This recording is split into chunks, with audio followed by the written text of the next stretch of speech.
بسم الله الرحمن الرحيم والصلاة والسلام على أشرف المرسلين.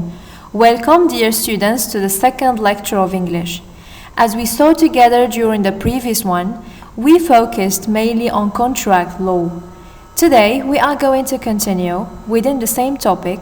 However, we will deal with some types of contracts. In Arabic, بعض أنواع العقود. So let's get started. The first type stands for a contract of sale, sales contract, or contract for sale. عقد البيع is a legal contract for the purchase of goods or property by a buyer or purchaser from a seller or vendor for an agreed upon value in money or money equivalent. عقد البيع هو عقد قانوني لشراء البضائع أو الممتلكات من قبل المشتري من البائع مقابل قيمة مالية متفق عليها. A contract of sale lays out the terms of a transaction of goods, services, identifying the goods sold, list and delivery inspections, and any warranties and details of the payment. The contract for sale is considered as one of the famous contracts. It belongs mainly to nominee contracts, which refer to those contracts that have a name and form. Unlike the innominate contracts that possess neither a name nor a form.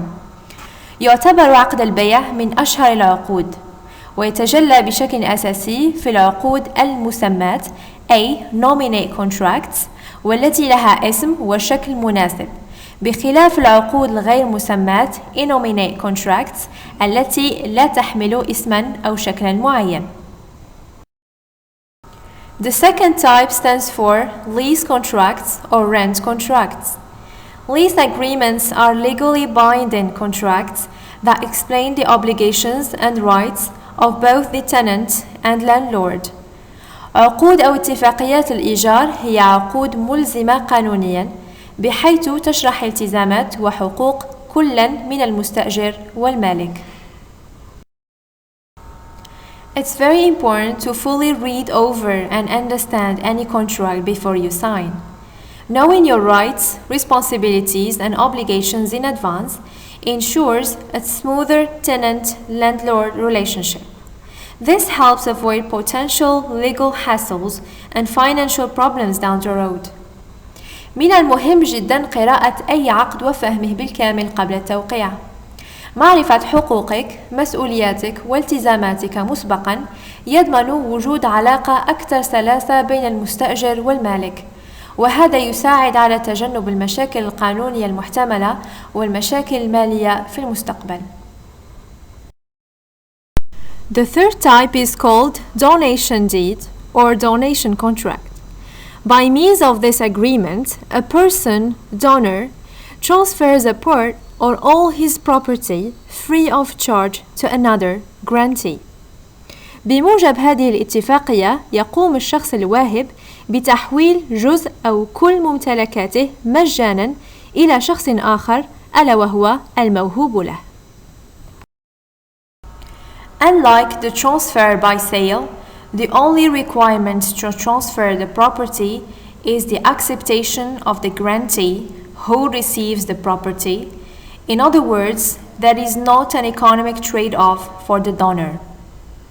على عكس النقل عن طريق البيع، فإن الشرط الأساسي لنقل الملكية هي قبول المستفيد أي الموهوب له الذي يتلقى الملكية.